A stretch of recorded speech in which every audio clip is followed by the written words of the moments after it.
Friends, please keep that applause going for Mr. Tom Cruise.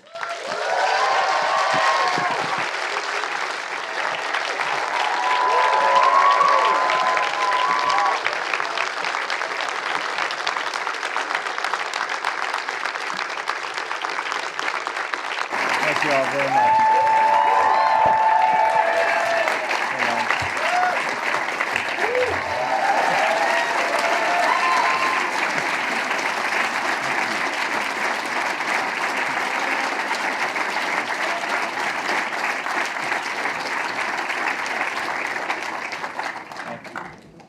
It's emotional. It's very kind of you all. Thank you all for being here. Thank you, Edith. My absolute pleasure. There's a lot to talk about. That 15 minutes is just, for what you've done, it was, I don't know if anyone else here in the audience found it so emotional watching that, because how you've entertained us over the years, and emotion is always at the heart of what you do, I think. We feel that, I think. That is for me. Thank you. It is my honor, my absolute pleasure. And I thank you all for allowing me to entertain you and live my dreams. Do you ever give yourself the opportunity to kind of look back, to just consider what you have achieved so far in this career? Yeah, I mean, I do. There's moments, I'm very much in the present and the future, but I definitely, I'm now, things that, the goals that I had, I was 4 years old when I decided I wanted to make movies, and I wanted to travel the world and meet people from other countries and cultures and fly jets and airplanes and parachutes and jump off buildings and do what every all that. 4-year-old wants to do. I know, what every 4-year-old, but I was doing that even earlier. But I really wanted to do that, and I remember, I would write goals down always as a kid, and we traveled, and I lived in different houses and rented houses, and I just had dreams, and I would write these goals down, and I didn't share them with people. I remember as a kid, I told people what I wanted to do, and then it was just somehow kind of too much for some people. They're like, what are you talking about, kid? Yeah. And so I stopped telling people, and now I've kind of, over the years, you just kind of reflect on what those decisions were and what the dreams were, and just kind of, I wanted to be here, for the rest of my life and make movies. I remember being on taps. Suddenly I had one or two lines in the movie, and then suddenly I was a third lead in the film, and that's a long story. But I was laying there in bed, and I knew I didn't go to film school. I didn't go to acting class. My school was basically watching movies and evaluating films. And I had to think about how did I think about movies? And it was my personal experience. And now I'm on a movie set, and I went, I don't know if this is ever going to happen again. And what I naturally did is I just did what I do, which is I went to every single department. I just started studying every single department and asking a gazillion questions. We had the great cinematographer. There was Grossman. You had Stanley Jaffe, who was producing this film. And, he was, we had Harold Becker, and there's Timothy Hutton, Sean Penn, who grew up in the industry. And suddenly I'm playing chess with George C. Scott on Sunday morning, and, but it wasn't just that I'm playing chess with these people. I was very interested and asked a lot of questions, and I would study a lot of movies, and then I would evaluate. Like I always took an actor's career, a cinematographer's career, directors, whatever, and I'd watch their movies from the beginning to end, and then I would evaluate the differences and the choices, and then I would meet them and I would discuss the circumstances of each film. Wow. And that was just what I did naturally. And I didn't quite realize how that benefited me kind of as years passed on, because I thought that's what everyone did. Yeah. I was there, I just didn't know what else to do. And I thought, I'm laying there, and I remember in Taps, I was in my hotel room, and I was just laying there, and I was so tense, like trying to remember everything and absorb everything. And I'll never forget it, I just started laughing. I said, this is ridiculous. There's no possible way I don't know what I don't know. And it's okay not to know, and just absorb it and just live it and enjoy it and just do the best I can. And that was really the kind of agreement the statement for myself. It's just, I'm gonna do the best I can every day, and that's all I can do, and I will never take it for granted I know that this is a privilege to be able to live out something that is, it's not what I do, it's who I am, and it's my passion. And that's how I felt about it. And that's been, and I've wanted to be here for the rest of my life making movies and be competent at it. So yes, I do look back. And it's a long answer. I could have just said yes. No. This is the dream. Are you kidding? I could have just said, yeah. Don't ever do that, please. Yeah, no, good. But that 4-year-old, was there a collection of films or a feeling that you had when you saw a performance or anything in particular? There were many moments like that. They were like, I want to do that. Many moments. Like I was a kid that opened the window and I'd crawl out on the roof. And the stars, I'd wake up and I'd sneak out, and I was 3 years old, and the neighbors called and said, I think there's a child on the roof. Or I'd climb the tree, or I just was, everything was an adventure to me, and it still is, and my interest in life and wanting to understand life. Yeah. For me, it was wanting to know people, understand people, and I didn't kind of know, even though people are saying, you got to stop moving so much, you got to don't do that. I didn't really recognize those limits. And when you started that kind of journey of kind of going, this is how I want to do things, and also I guess probably a good thing from not going to film school in terms of this is how you do it. You found your own way of doing it, and you found that you wanted to absorb all these different kind of the learning. You're going through your own film school, really. That's exactly it. I just kind of created my own film school. And I could see it from different points of view.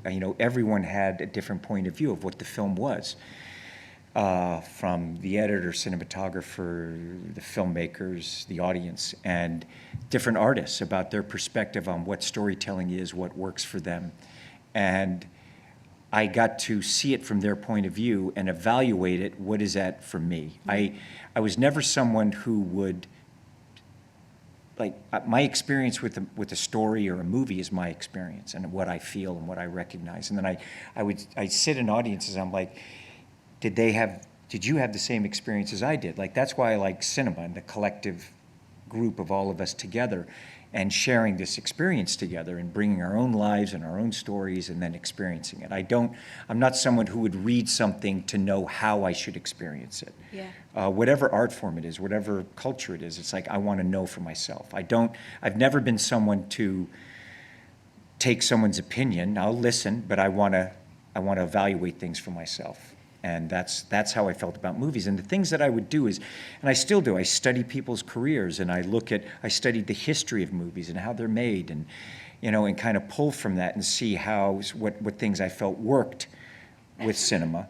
And how do I build an environment where it's creatively, rich and how do I do that? So every kind of little door that opened, I would bang the door open and push harder and be willing to make mistakes, be willing to evaluate why some things worked and why it didn't. So I would take a director and I'd look at what elements were involved in making that movie work: the editing, the cinematography, the score. Now I was very fortunate because here I am, 18 years old, and I was able to go and I made a list of the filmmakers that I wanted to meet. And I was like, I'm going to meet these people. I'm going to interview them. And at that age, and when I did TAPS, I was very fortunate because I remember Kevin Huvain's here, and CAA was a very new agency. They had half a floor, and they wanted to represent me. And I was like, I interviewed my agent. I was like, here's the goals that I have, and I want to meet these filmmakers. And I studied who CAA was, and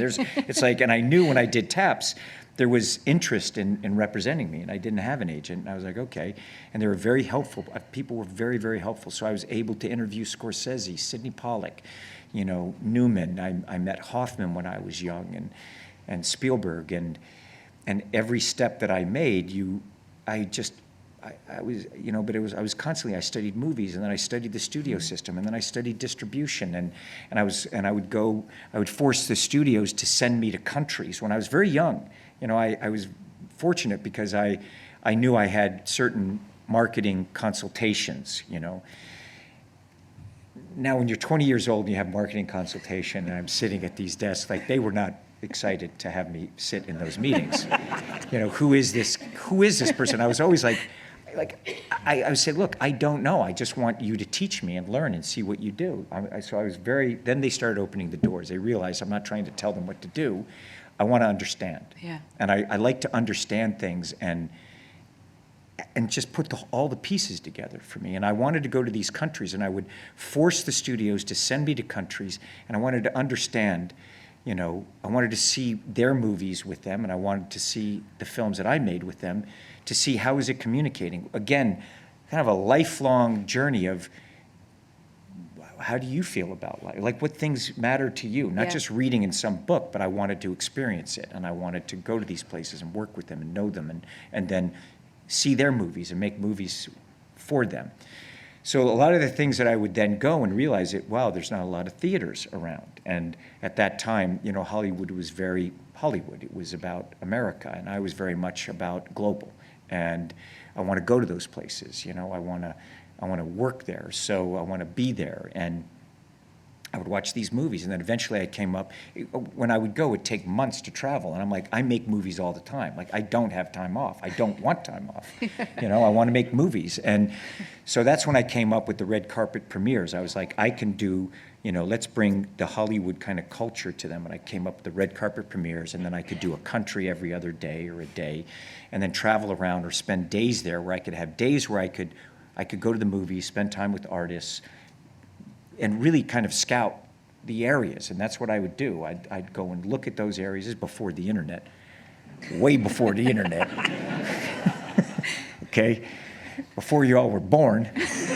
And I would go and do that. And it was just quite amazing. And then I was like, I was fortunate enough to be there with the studios and saying, you got to build theaters. This is before, we used to not release movies in the summer in Europe. In August. It's like, no, there's no air conditioning. I was like, well, why don't we get some air conditioning there in those theaters? I don't know.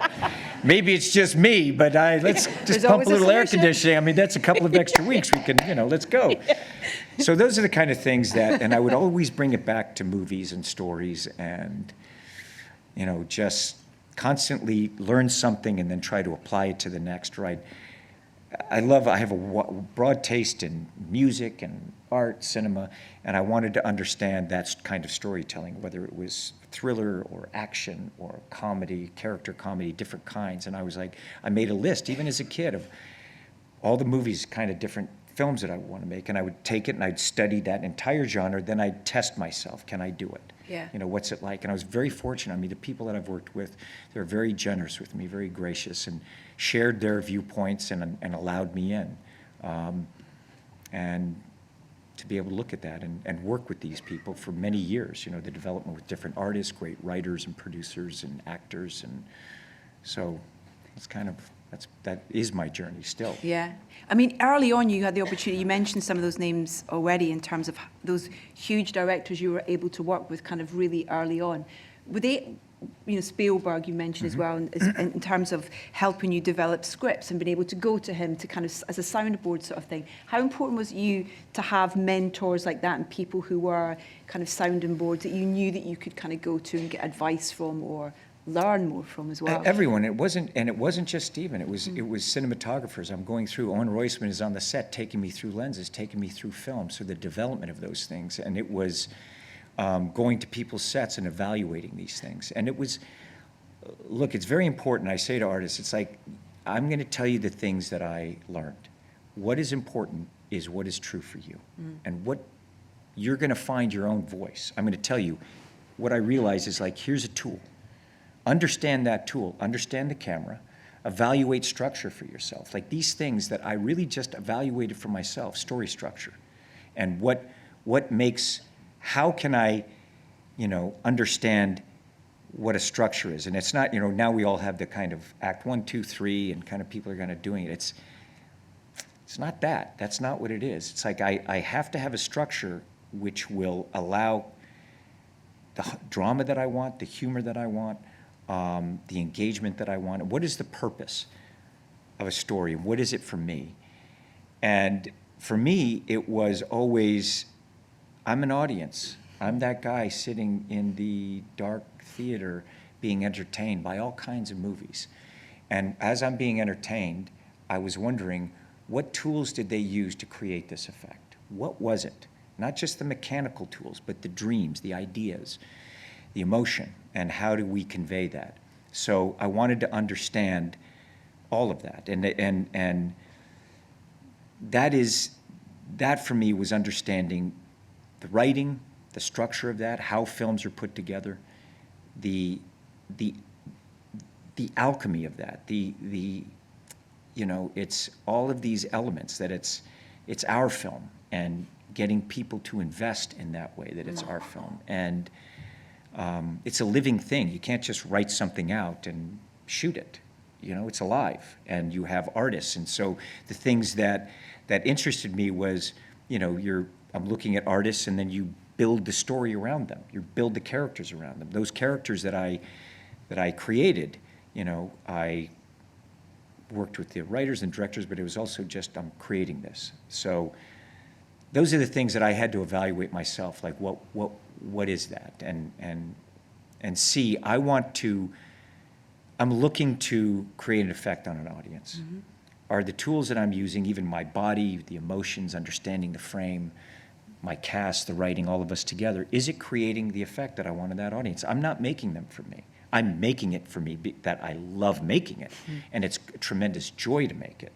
But when I'm acting, I'm also there for the actors. I'm there for the crew. I realized, and I know even before I made movies, that to lead is to serve, and that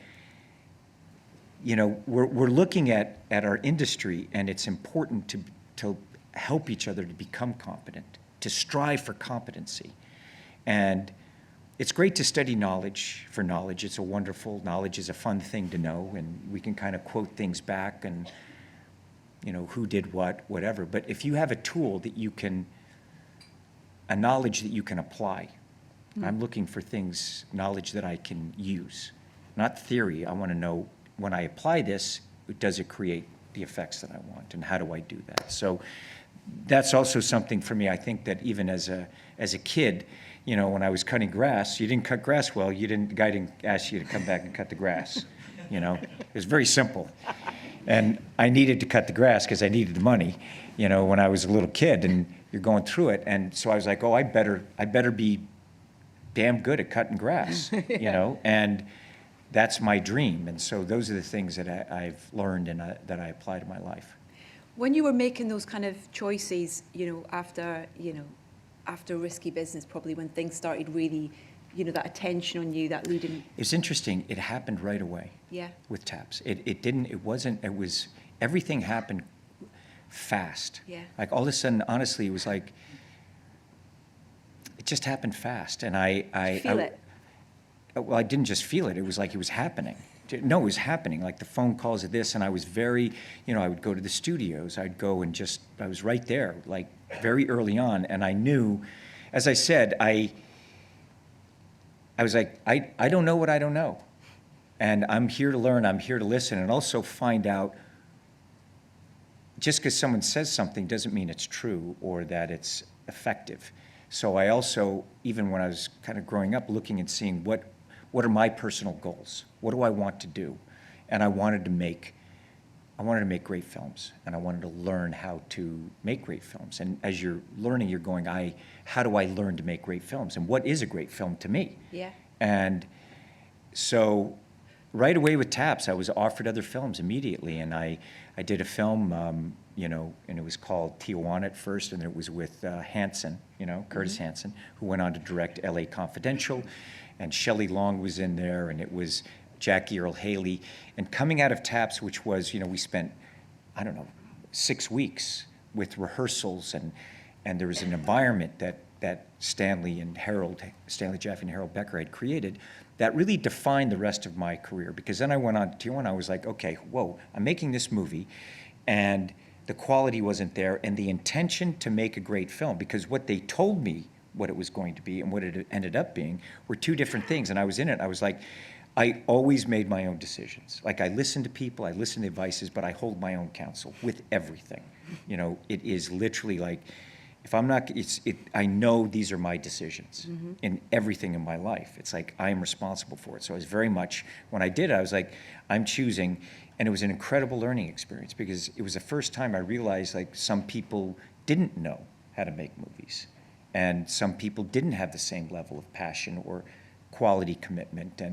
And going from that experience of TAPS to that, and I'm not making less of it, that experience was just as valuable and important as the TAPS for me. And I went back and I would go, okay, what was different in these two environments? And how can I set myself up to learn and to keep growing? And so that experience was very important. Then I went, okay, I'm now kind of redefine and spend more time interviewing people before I go in to work with them. Even if obviously my opportunities grew after Risky Business, but I had the opportunities were there, and I went and I saw Coppola was doing a film, and it was an amazing experience. We all had workshops. So there I am, I was like, okay, I'm not gonna do this again. I want to work with Francis. So I went and we all rehearsed, and it was an amazing experience. Again, here we are, really 2 generations of actors and actresses are all doing workshops together. Wow. And it is an audition process. So I saw all of these incredible actors, young actors, and then Mickey Rourke came in, who was, he was older than us. He was like 26, so old. He was an old guy. But he was like Mickey Rourke, body heat and just brilliant actor. And God, he was amazing. And all of these actors are just seeing a generation of all of them. And we're workshopping and we're ad-libbing and we're doing comedy and drama and writing skits. And, these are things that as a kid, I wrote skits as a child and I would do a lot of imitations. And I write little skits for my family, my sisters, to make them laugh, and my mother. And I was always doing stunts too, by the way. I was always crazy stuff. Of course you are. I broke a lot of bones. Yeah, but that was an incredible experience. And then I was offered Rumblefish, and I was offered Risky Business, and I was like, no, I'm going to do Risky Business, and thank you. And I to have that opportunity with Francis, and I saw Francis recently again, and I again said, I thanked him for that opportunity. Like, I had TAPS, I had these 3 films, and now I'm able to evaluate different environments as an artist and kind of going, what environment do I want to create for myself that is going to allow a rich environment creatively? And so for me, it was, I remember I have a little bit of money and I'd get an apartment. I had a big TV and I had stacks of, movies, and I would train and I'd watch movies. And I'd set my time and I would just watch movies. And not just watch it, I'm absorbing the films, and then I would, go and evaluate for myself, and I'd meet that cinematographer, I'd meet that editor, and I was going like, who made those choices? What are all these elements in this art form that are coming together to create the film? And understand it, that's what I'm trying to do, is create that environment where everyone can flourish. I'm there working with them, and then I did Risky Business, and then I was like, when I was doing Risky Business, I wanted to play another different kind of character, so I did All the Right Moves. And again, from All the Right Moves, I did, a bunch of other films, Legend.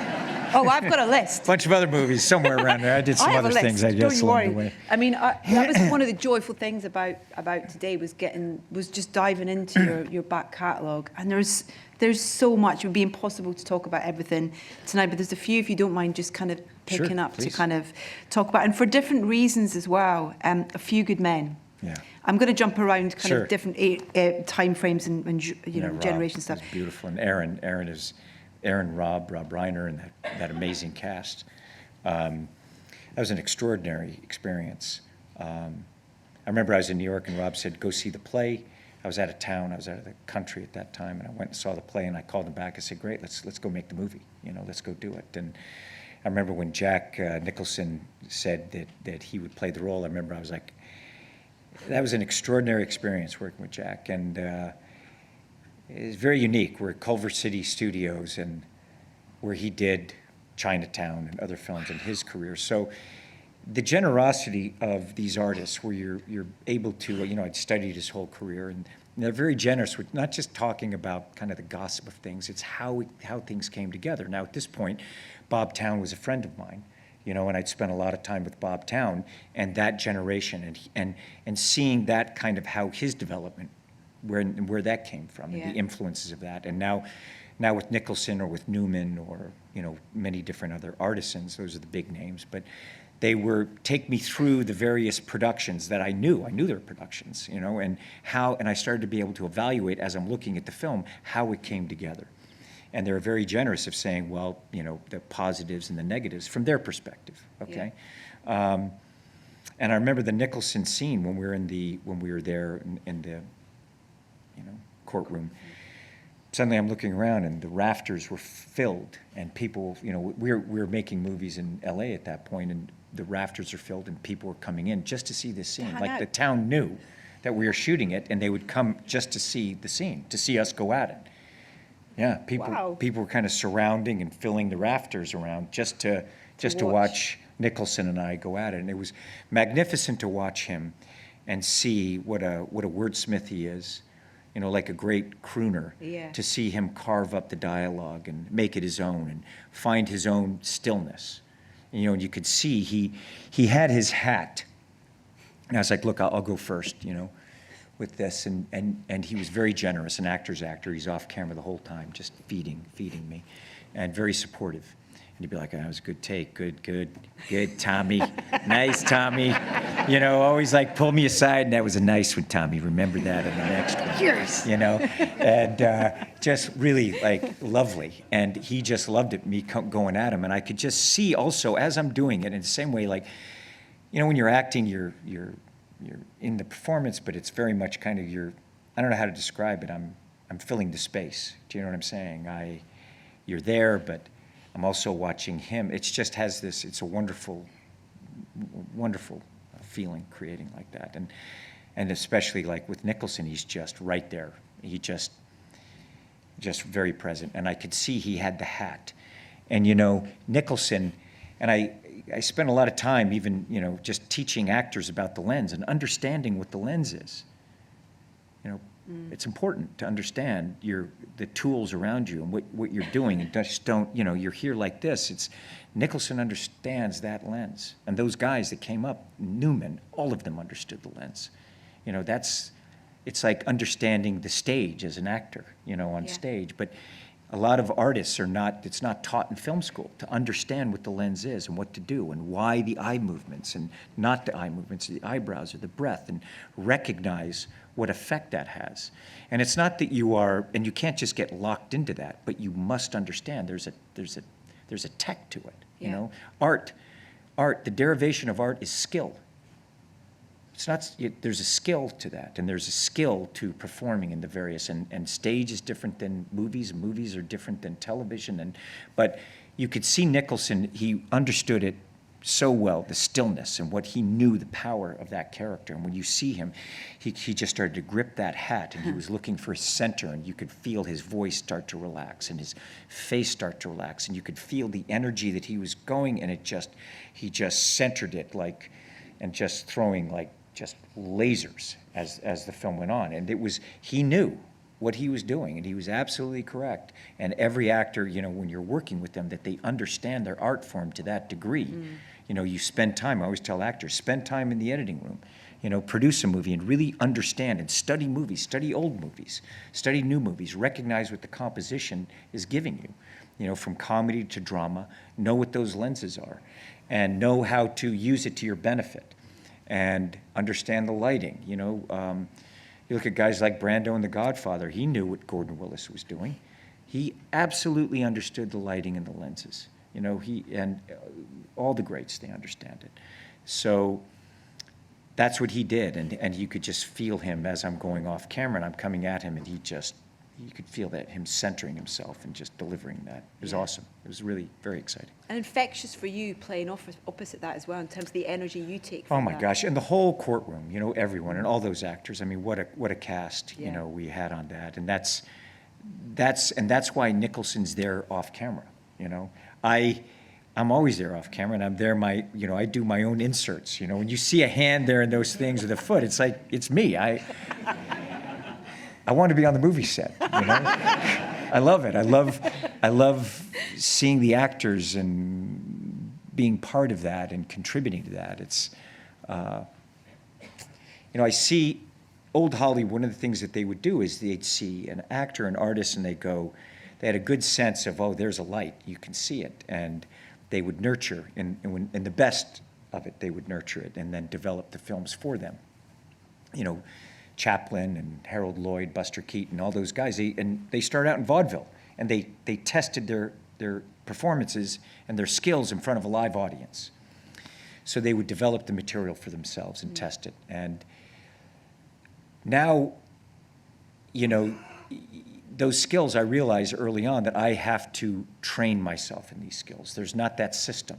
And I tell actors, you train, find interest, whatever it is, music, instruments. So you see in my career, whether it's an underwater sequence that you saw me do in Legend. It was the first time I did an underwater sequence. I was like, wow, look at this. What's that camera? What are you doing? Who, you know, and I'm very curious. So I was like, okay, now I stored that, then I became a master diver, and now I'm gonna go like do another underwater sequence, and then another, and another, and another. And same with aerial, or same, you know, I'll study music and then do a musical, or I'll think of a character, then I'll find a script and I'll put that character into the script, okay? Yeah, I just want to ask you about Magnolia, because I read about when Paul had given you a script and you kind of went talking about the character, and it's all good, it's not the best for me to talk about the character, I need to show you the character.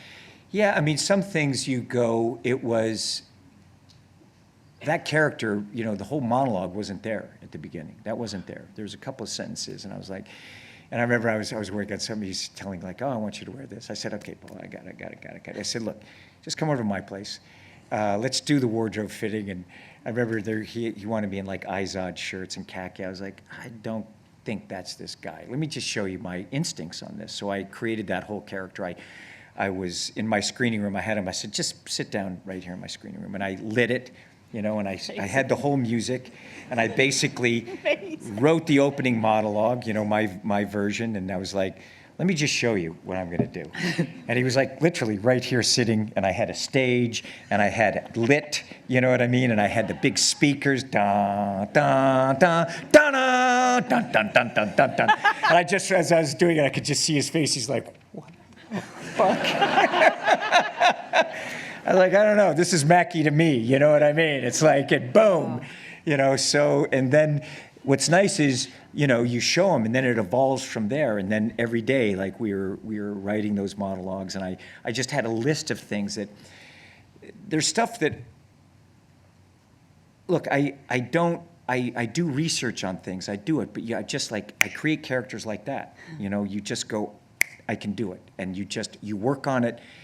And I don't, you know, Les Grossman, I knew what to do. I was like, I want to play this character, but I'm going to have fat hands and I'm going to dance. What was the fat hands thing? I don't know. I don't know. I just needed fat hands. I don't know. It's like instincts that you have, and you just know it's going to be funny, you know, and it's in illogic. Comedy is in illogic. We laugh at in illogic, okay?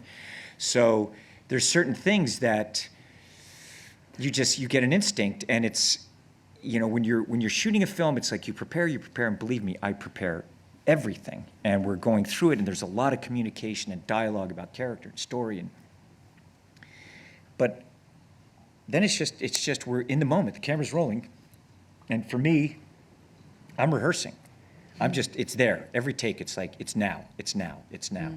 And I just can be the character. You know, you just be it.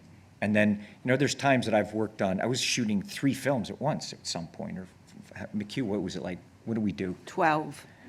Like 3 films, you were there. It's like, was it 3 films at the same time? So I was doing pickup, shooting a film and doing it, and playing 3 different characters. And that's the kind of skill where you want to be able to go in and out of that. And that's what I like and I work on. Born on the 4th of July. Yeah. The range, I mean, I watched that over the weekend again, and it's just, as an actor and as an opportunity to play a character that goes kind of, I mean, the opportunity for you to play that one man, but that goes through so much. Yeah. What an opportunity and what a performance. You know, what a beautiful man, first off. He was born on the 4th of July. I was born on the 3rd of July. And I had a tremendous affinity for that character. And going from Rain Man to that, it was a moment, like every time I'm going, here's the crucible, here's the Rubicon. Can I cross it? Can I? This is the moment where I'm testing my abilities. I'm testing like my dream. I'm working with Paul Newman and Scorsese, you know, and these I'd met them beforehand, and every time I'm going, it's like, where's this going to take me? Like, this is the moment? And every step I was just trying to constantly push myself and learn as much as I could in very different films. You know, being there on the set with Scorsese and Newman and their points of view and different points of view of cinema and storytelling, and then learning all from them. And then the time that I spent with Hoffman, 2 years with Hoffman. You know, we went through several directors, but still to be able to develop that structurally. And every day, like, you know, we'd go to set and we were writing the movie as we're going along. You know, we would ad-lib it and write it. I mean, my skill and my work, even since I was a kid, was creating characters instantly and ad-libbing and writing structurally, understanding on smaller scale and then a larger scale. And, you know, it's to be able to do that and then go to Born on the 4th of July. I spent my mornings, I was working on Born on the 4th of July, and the afternoons into the early evening, I was working on Born on the 4th of July. I was Rain Man in the morning, and then Born on the 4th of July. And to have him open that his life to me, to spend that time with Oliver, you know, that was a very powerful experience. And then to go from that, you know, I remember I was even shooting Cocktail while I was prepping Born on the 4th of July. While I was shooting Rain Man, on Sundays we were going and doing pickups on Cocktail that was coming out in July. So it was, and for me it was, how do I just constantly learning about storytelling and focused on that and learning. And it was amazing. And I love Ron. And to this day, our birthdays come around. And we send each other flowers, and forever. It's like, again, it's humanity. That's what interests me. You know, when you're looking at life and history and geography and journeys, and it's just a real privilege. Yeah. I believe we have your sister to thank for Rain Man. Yeah. Yes. I was at my little sister, who's here, Cass. Yes, Cass. Yeah, Cass. So I was shooting Legend with Ridley Scott here. Yeah. Okay. And I went back, and there was we were at a restaurant. You know, I was eating at a table, and she goes, "There's Dustin Hoffman." I looked up, and there he was with a hat, and he was doing Death of a Salesman, and he was ordering takeout. She goes, "You go over and you say hello to him." I said, "What? I'm not gonna go say hello to him." She goes, "You love him, and you know his career. You could go over and say hello." It's like, and she doesn't do stuff like that. Like, she's not, and I don't walk up to people and introduce myself, but she was so pushy. And she literally said, she goes, "Look, if you don't do it, I'm going to just go over and I'm going to tell him who you are and that you're over there." I was like, he's not even going to know who I am. This is like going to be really humiliating. I'm not doing it. So finally she pestered me so much, I said, "Okay, I'll go over and say hello." And I went up, and then he was obviously had his hat on, and he was ordering takeout, and I just stood next to him, and I said, "Excuse me, Mr. Hoffman, I'm sorry." And he looked at me and went, "Cruz." And I went,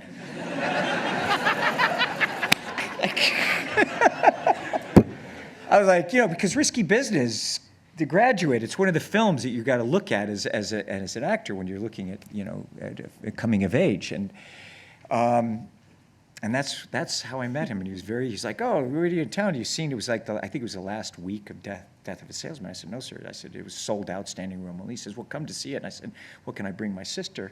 You know, and he was so gracious, and he had me there and brought me backstage, and we were taking photos. I met the whole cast, and you know, I remember seeing John Malkovich. I was shooting Risky Business, and I saw John Malkovich in Chicago in True West. You know, he and Gary, and they were astonishing. I mean, oh my God, they were astonishing. And now, you know, he's doing Death of a Salesman, and that cast was amazing. Performance was amazing. So we were there, and as I was leaving, he said, "I want to make a movie with you." And I was like, "That'd be nice. Thank you very much, sir." You know, "Thank you, sir. That'd be very nice." So I was raised Southern. It was yes, sir, no, sir, yes, ma'am, no, ma'am. And people are like, it was really, they say, "That's it. Please stop saying that." And but I was, and that's what happened. And basically, he sent me, a year later, he sent Rain Man to me. He sent Rain Man, and the script was not the script. You know, Rain Man, my character was like 57 years old, you know, real old guy.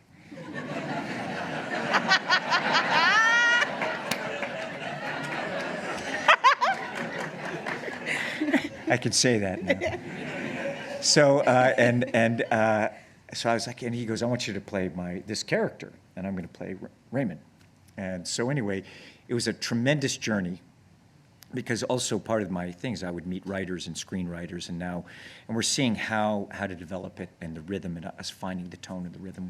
We went on over 2 year journey, developing these characters, finding these characters, developing these characters, developing the journey, and the visual journey of the movie, and going through it was and every time, like, you learn something, early on, and the stuff that Owen Grossman was saying to me when I was 18, and as time went on, I can recall, I have a very good memory, and I recall everything they said, and stuff started to make sense, and it started to kind of become more of my own. And that experience that led into Born the 4th of July, that, like one experience informs the next and informs them all. Yeah. You talk about kind of, meeting these people, and you met some people along the way who really encouraged you to step into producing, but you'd kind of been doing that anyway, really, in terms of how involved you were and how interested you were in the makings of it. But Mission was the first official producing credit that you had. Yeah, and I went, and Stanley Jaffe was at Paramount, and Sherry Lansing was there, a woman I knew both of them I've known since I was 18, and they're like, listen, I felt at that time I wanted to produce something, and I looked at their library. I was like, I want to produce Mission Impossible. That'll be my first film that I'm going to produce. Why? What was it about it that was appealing? I love the theme music, Oh, the want to sing it. I love the music, bum, Unbelievable. bum, bum, bum. I was like, that's really cool. And I thought it'd be interesting to take a Cold War TV series and turn it into action, and it also I wanted action, suspense, and I wanted to with motion. A lot of people, of course, I've studied silent movies and Fantasia and musicals, and how to utilize motion. And you see me even in taps. I'm a physical actor. I'm looking at behavior and kind of the effect of it, just behavior, period, on human behavior and how that reflects. So even in the film, when you throw yourself out the window, yes, it's kind of like and sprinting, and looking at Mission and kind of going, what can we do with action, and the stuff that I'd seen. I remember being on taps, and I was like, oh my gosh, these guys actually, like, there's stunt people that do this, and I would study them and learn those things, and kind of how can I evolve action and storytelling, and imbue kind of that kind of story with greater amount of motion, and develop that stuff, and that's what happened, and that is my interest. So I'd studied stunts and different cameras. I thought, me doing it, you can put the cameras in closer and in different places, and so I was constantly working and developing my abilities, so we could do stuff like that, and really develop technology, how we could do it, because how to put the camera that close to me on the train. And it was such early days that, the harnesses that I'm wearing were very new, and the cables were very new, and we were all experimenting and testing. And I was like, I'm going to wear this harness in the CIA room, but that's also a harness that I used under my wardrobe. So I was developing, how do we handle the wardrobe with these harnesses, and how many different wardrobe sizes do I need, and also evaluating, like, where the camera. Now I remember the camera I was on the train, I got blown from the helicopter to the train, and the camera was there, and there's pipes, the rigging pipes are out there, and I was like, guys, I might impale my skull on this pipe. And no one had thought about stuff like that, because, yeah. Tom does. Yeah, I did. I did when we were there. I was like, so we're learning kind of how to proceed when I'm doing it, and the actor's that close to the camera. And we're doing it for the camera. We're designing motion and action for the camera. So how does motion define character, tone, and story, and what kind of behavior? So a lot of these things, when you're seeing me do it, it's, we're acting, so I would just, I've dedicated my life to learning different skills and then applying those skills. And then kind of going, everything is about movies, and how can I turn this into a film? What story can I tell with this? What's the camera like? How do we do it? And so I was very closely following the evolution of the development of film, and lenses, speed of film. Well, on Collateral, just quickly, Sure. with Michael Mann working on that, and kind of that was an example of kind of really playing with digital. Yeah, And- that was a first film when we're talking about LA and making LA a real character in the movie. And what Michael had done with developing the digital for visual, and he played with it in Ali, and then with this, when we sat down, even the lights that we were using, it was very early days about those soft lights when I'm in back of the cab and the depth of the frame and how do we shoot night. Obviously, all of us, you know how difficult that is and how much we have to light. And now I'm able to have that kind of freedom at night, and you're seeing it. So we're playing both with film and two different kinds of digital cameras, and the effects of, it was a great experience because we're looking at what's being communicated there in terms of the character, the clarity of the lenses, and so that's where we first met during that time period. I nearly didn't back get you in the day. You nearly didn't nearly get me. didn't get you on the red carpet. She I tripped was me, like- grabbed me, and was like, picked me up and stuck the mic in front of me. I was like, I will okay, get 30 seconds all you had with to do him. was ask. You had me at hello, Tom. You had me at hello. I mean, the success of Mission has been absolutely phenomenal. I was lucky enough to see the new film, the latest film on Friday night. I'm not going to say anything because the experience is phenomenal. So physical.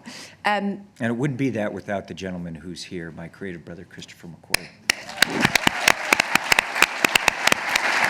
Stand up, McHugh. Stand up, brother. Come on, give it to him. Give it to him. Give it. Take Come on. a Come on. bite size. Come on, McHugh.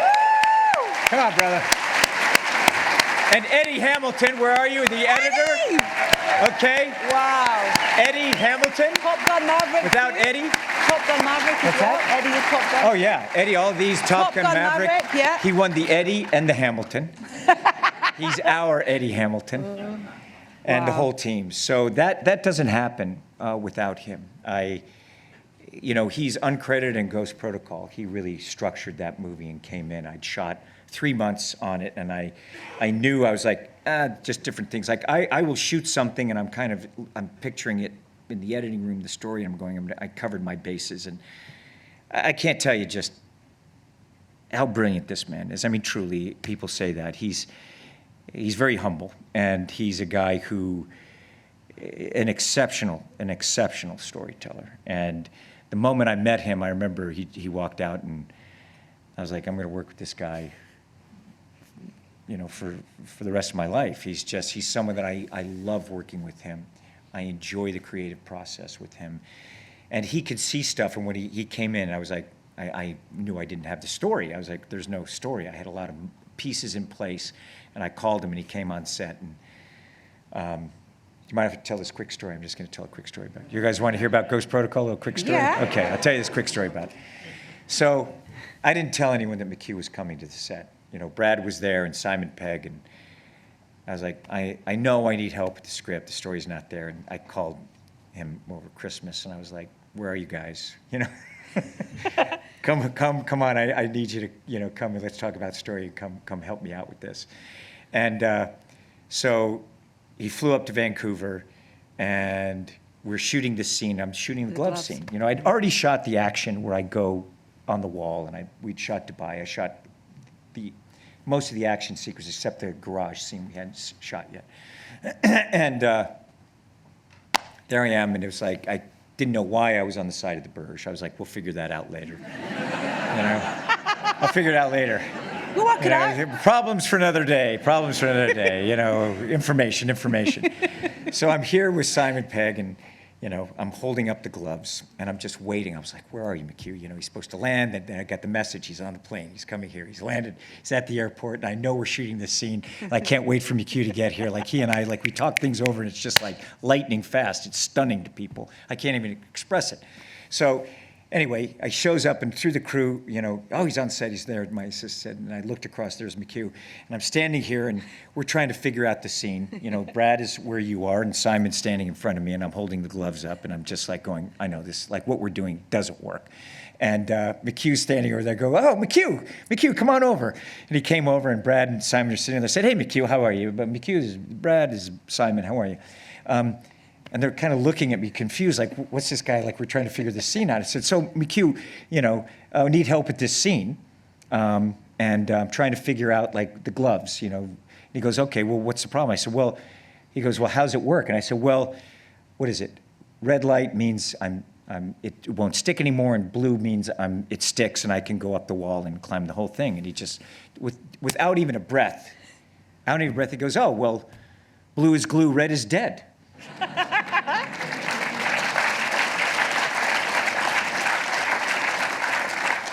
And proceeded to write the rest of the scene. And I was like, thank you. And they were like, Bird and Simon were like, who is that guy? I was like, oh yeah, it's McHugh. He's going to write the rest of the movie. You go. Go see the rushes. And he went and saw the rushes while we're shooting the scene that he just wrote. And I could see through the crowd. I was like, what do you think? He was like, thumbs up. I got it. And then he proceeded to write, the film in the other room, and he'd write it, and we'd shoot it right there. Wow. So, yeah, that's how movies are made. That's how I learned how to make movies. I don't know what to say. You just keep going until it's right, and you never, ever give up. You just keep going, keep going, keep going. That doesn't mean that we're trying to get it right in the early stages, but things evolve, and it's very complex. So, and that's just one thing of McHugh. So One of many. One of many. Yeah. And so, yes. You guys have got about another 64 films already planned. Oh, we I do. believe, Yes, as well. actually, we do. Very much looking forward to. Yeah, we got a lot. Our relationship is just endless stories. We are never formally introduced, but It's great for us Miss as film family's fans. here too. I love you, ladies. Heather, Gigi, W, Wilhelmina. All of them, we all grown up together on the road. It's a lot of fun. You all left Seattle 19 years ago. On the Tom Cruise tour bus. I love it. It's great. I know we're kind of getting through time, so I can't not mention Top Gun. Please. What? I can't not mention Top Gun. What's that? The original film.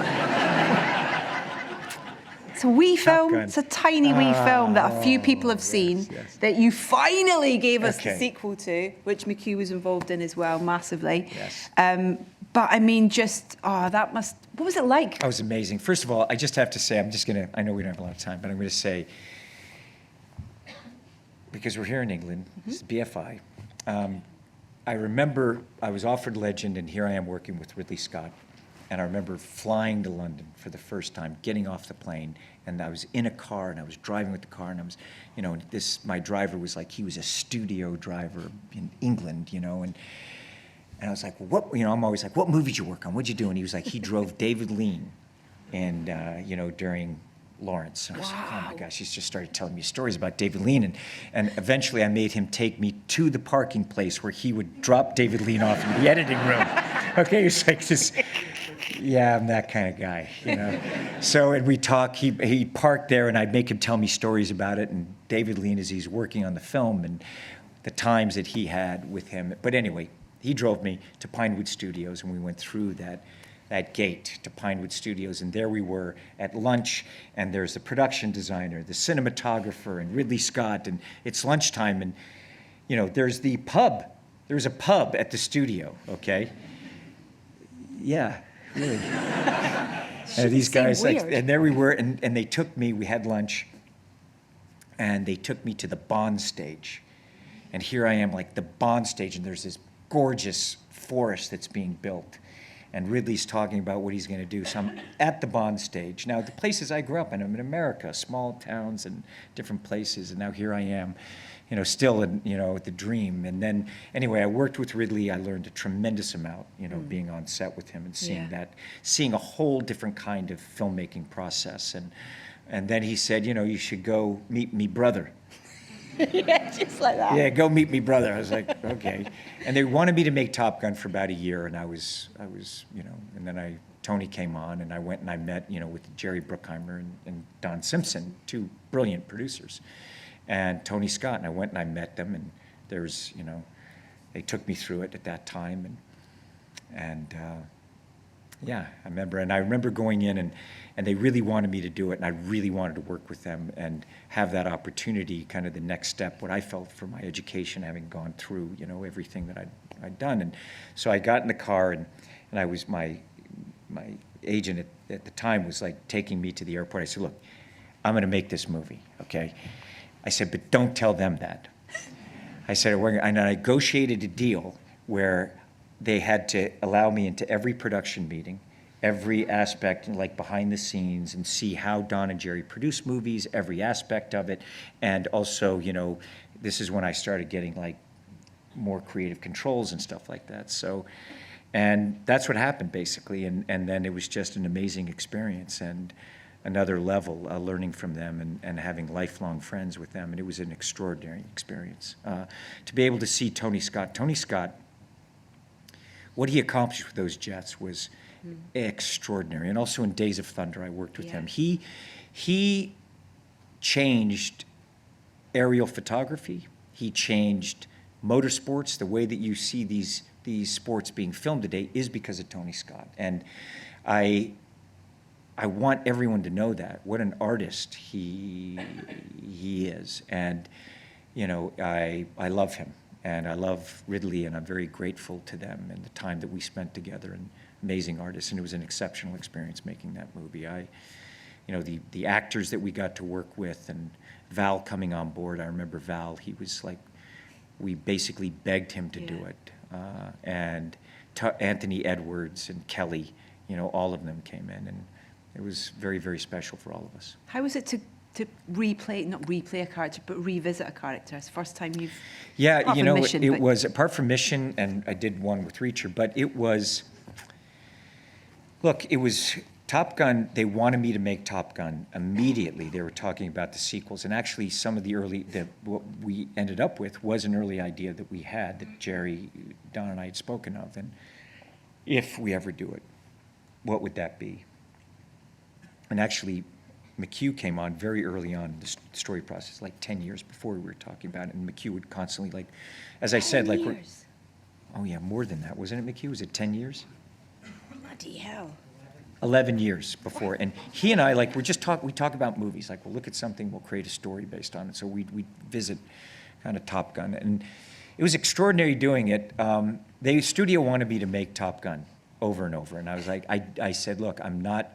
As a young artist, I really felt I wanted to develop my talent in different areas, and I wanted to understand more and challenge myself more with different kinds of movies.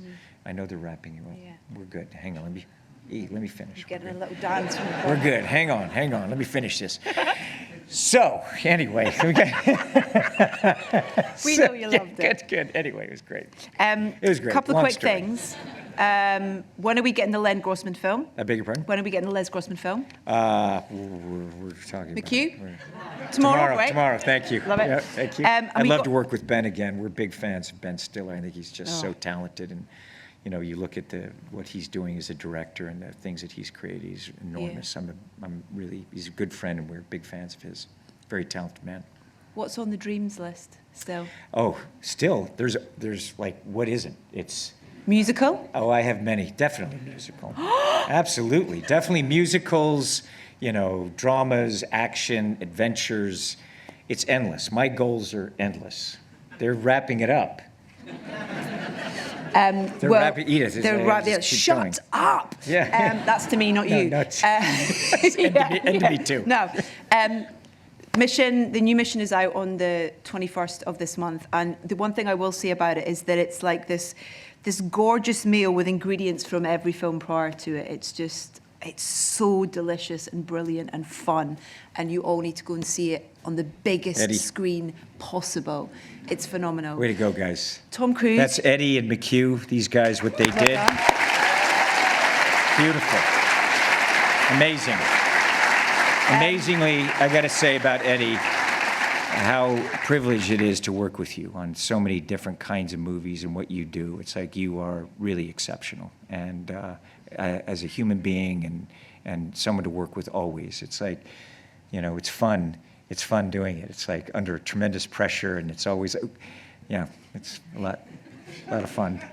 Don't stop doing it. Thank you. I won't. Thank you so much for being here tonight. I'll never stop. Ever. For being so generous, Yeah. so lovely. No. You're an absolute legend, the one and too. only Tom Cruise. Thank you so much. Thank you. Thank you.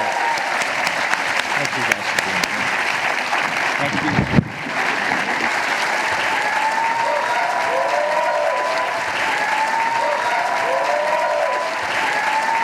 Thank you so much. Thank you all. Thank you.